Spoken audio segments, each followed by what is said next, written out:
इस घटना के कुछ समय बाद वृत्तासुर नामक राक्षस ने देवलोक पर कब्जा कर लिया और इंद्र सहित सभी देवताओं को देवलोक से बाहर निकाल दिया, जिस वजह से इंद्रदेव परेशान होकर मदद मांगने ब्रह्मा जी के पास गए। लेकिन उन्होंने इंद्रदेव से कहा कि उनकी सहायता सिर्फ महर्षि दधीचि ही कर सकते हैं। यदि वे अपनी अस्थियों का दान कर दें तो उन अस्थियों से एक वज्र बनाकर वृत्तासुर राक्षस को मारा जा सकता है। ब्रह्मदेव ने ये बताते हुए इंद्रदेव से महर्षि दधीचि से उनकी अस्थियां मांगने का सुझाव दिया, किंतु इंद्रदेव को महर्षि दधीचि से अपनी पिछली हरकतों की वजह से मदद मांगने में काफी संकोच होने लगा। पर क्योंकि उनके पास कोई और उपाय नहीं था, इसलिए इंद्रदेव महर्षि दधीचि के पास पहुंचे और झिझकते हुए बोले, हे महात्मा, तीनों लोगों के मंगल हेतु हमें आपकी अस्थियां चाहिए। इस पर महर्षि बड़ी ही विनम्रता के साथ बोले, हे इंद्रदेव, यदि मेरी अस्थियों से मानव और देव जाति का कुछ हित होता है तो मैं सहर्ष अपनी अस्थियों का दान देने के लिए तैयार हूं। इंद्रदेव ये सुनकर हैरान हो गए और फिर उसके बाद महर्षि दधीचि ने योग विद्या से अपना शरीर त्याग दिया। महर्षि के शरीर की त्वचा, मांस और मज्जा उनके शरीर से अलग हो गए। मानव देह की जगह पर सिर्फ उनकी अस्थियां ही रह गईं। इंद्रदेव ने उन अस्थियों को श्रद्धा पूर्वक नमन किया और उन्हें ले जाकर तेजवान नामक वज्र बनाया। इसी वज्र के बल पर उन्होंने वृत्तासुर का वध कर डाला और तीनों लोग उसके भय से मुक्त हो गए। साथ ही देवताओं को भी अपना देवलोक पुनः प्राप्त हो गया। इसी तरह हम कह सकते हैं कि दान का हमारे हिंदू धर्म में बहुत महत्व है। इसके अलावा दानवीरों की सूची में महाभारत काल में दानवीर कर्ण का स्थान भी काफी ऊपर आता है। महाभारत काल में कुंती और सूर्यपुत्र कर्ण ने अपनी दानवीरता का असली परिचय अपने कवच और कुंडल दान करते वक्त दिया। कर्ण जब सूर्य की पूजा कर रहे थे तब इंद्रदेव भेष बदल कर आए और कर्ण से उनके कवच और कुंडल की मांग की। सूर्य ने कर्ण को कवच और कुंडल देने से मना किया था, लेकिन कर्ण किसी को निराश नहीं करते थे, इसलिए उन्होंने अपना कवच और कुंडल का दान कर दिया। कर्ण ये जानते थे कि ये दान उनकी मृत्यु का कारण बन सकता है, तब भी उन्होंने अपने हित के बारे में बिना सोचे दान कर दिया और ये साबित कर दिया कि उनसे बड़ा दानवीर और कोई नहीं है।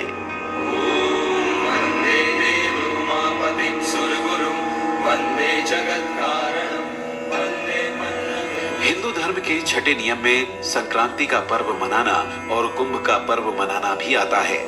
इस नियम के अनुसार हिंदू धर्म में उन त्योहारों का मनाना ज्यादा जरूरी बताया गया है जिनके बारे में धार्मिक ग्रंथों में भी बात की गई है। क्योंकि धार्मिक ग्रंथों में संक्रांति और कुंभ का उल्लेख मिलता है, तो इसीलिए हमें इन त्योहारों को जरूर मनाना चाहिए। क्योंकि ऐसा माना जाता है कि मकर संक्रांति के समय सभी देवी देवता धरती पर जरूर आते हैं, इसीलिए मकर संक्रांति को मनाने का काफी महत्व है। हिंदू धर्म का 7वां नियम है यज्ञ कर्म करना। हिंदू धर्म में यज्ञ करना एक बहुत बड़ा नियम माना जाता है, या यूं भी कह सकते हैं कि यज्ञ करना हिंदुओं के जीवन का एक अभिन्न अंग है। हिंदू परिवार में कोई भी शुभ काम की शुरुआत यज्ञ से ही की जाती है।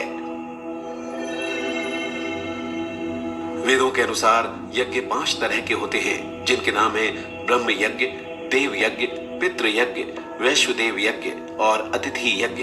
इन 5 तरह के यज्ञों को वेदों और पुराणों में काफी अच्छी तरह से बताया गया है।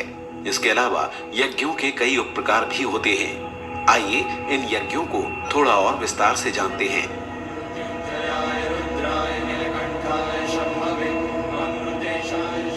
सबसे पहले आता है ब्रह्म यज्ञ। ये यज्ञ ईश्वर या इष्ट देवताओं की उपासना करने का यज्ञ होता है। इसे करने के लिए हर दिन संध्या वंदन और वेद पाठ करना होता है। मनुष्य ईश्वर की ही सर्वश्रेष्ठ रचना मानी गई है और मनुष्यों में माता पिता का स्थान सबसे ऊपर होता है। पितरों से बढ़कर देवी देवता और उनसे बढ़कर ईश्वर माने गए हैं। ईश्वर को हम ब्रह्मा भी कहते हैं, इसीलिए ये यज्ञ ईश्वर को ही समर्पित होता है। उसके बाद आता है देव यज्ञ, जो देव पूजा और अग्निहोत्र यज्ञ कहलाता है।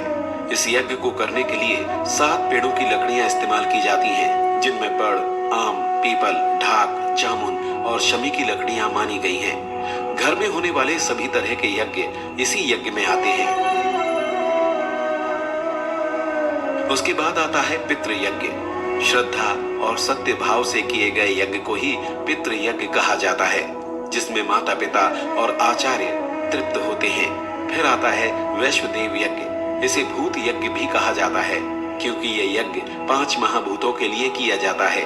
हिंदू धर्म में भोजन करते समय भोजन का कुछ अंश सबसे पहले अग्नि में डाला जाता है और फिर इसके बाद कुछ गाय, कुत्ते और कौवे को दिया जाता है।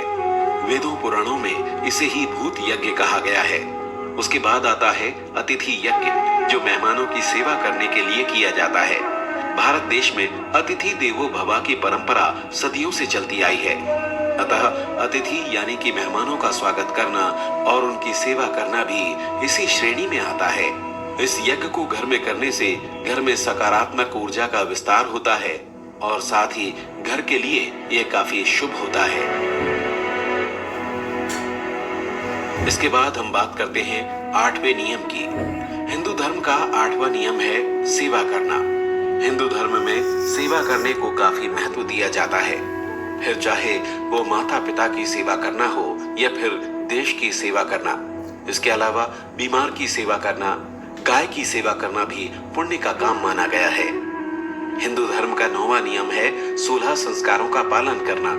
जी हाँ, हिंदू धर्म में 16 संस्कार भी दिए गए हैं और प्रत्येक हिंदू के लिए उन संस्कारों का पालन करना काफी जरूरी बताया गया है।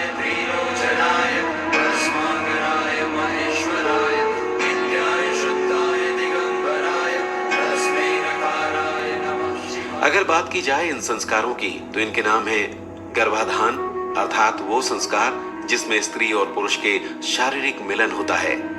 पुंसवन, सीमंतोन्नयन, जात कर्म, नामकरण, निष्क्रमण, अन्नप्राशन, चूड़ा कर्म, विद्यारंभ, कर्णभेद, यज्ञोपवीत, वेदारंभ, केशांत, समावर्तन, विवाह, अंत्येष्टि। इन संस्कारों का हिंदू धर्म में काफी महत्व है और इसे जीवन के हर चरण से जोड़ा गया है।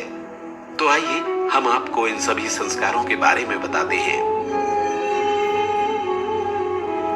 सबसे पहले नंबर पर आता है गर्भाधान संस्कार। ये पहला संस्कार है। इसमें आपके जन्म से पहले आपकी मां ने आपको अपने गर्भ में धारण किया। दूसरे नंबर पर आता है पुंसवन संस्कार। यह दूसरा संस्कार है जो गर्भ धारण के 3 महीने बाद किया जाता है। इस समय शिशु का विकास शुरू होता है। माता पिता वैदिक मंत्रों के साथ अच्छे जीवन की कामना करते हैं।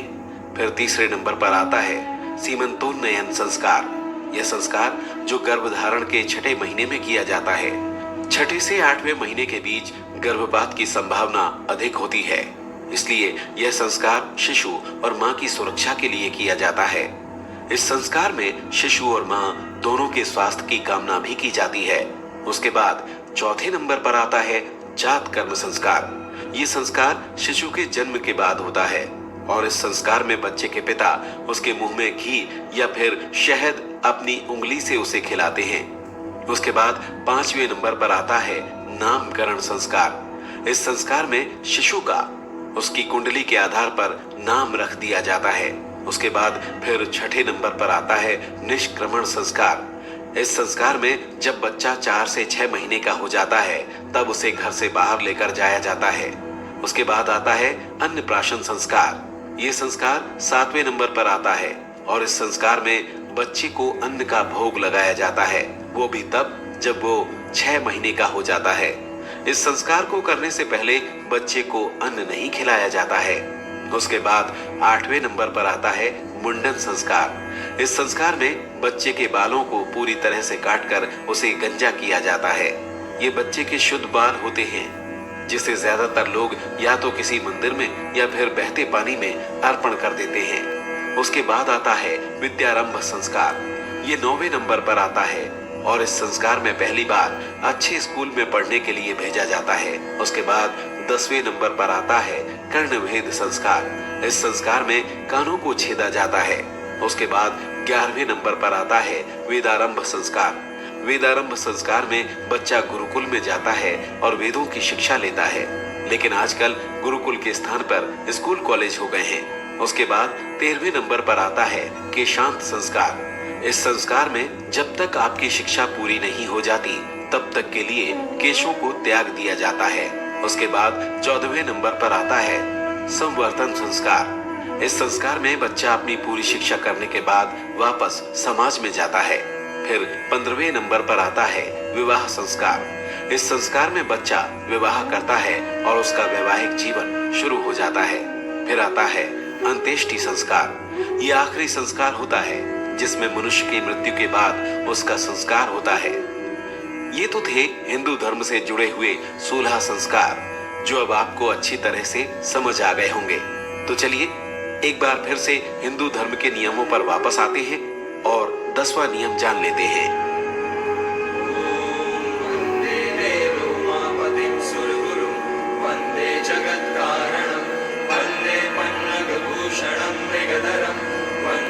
हिंदू धर्म का 10वां नियम है प्रचार करना, अर्थात जिस तरह से हिंदू धर्म को पढ़ना और समझना जरूरी है, इसी तरह से हिंदू धर्म का प्रचार करना भी काफी जरूरी बताया गया है।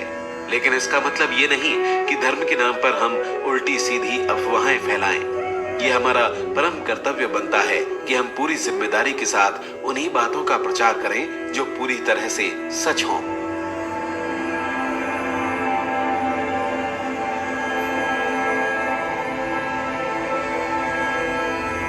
हिंदू धर्म को मानने वाले हर एक व्यक्ति को अपने धार्मिक विश्वास के अनुरूप ही पूजा करने की पूरी तरह से स्वतंत्रता है। भारत देश की अधिकांश जनता हिंदू धर्म को ही स्वीकार करती है। अगले एपिसोड में हम जानते हैं हिंदू धर्म से जुड़े कुछ ऐसे मूल तत्वों के बारे में जो हिंदू धर्म का प्राण कहे जा सकते हैं।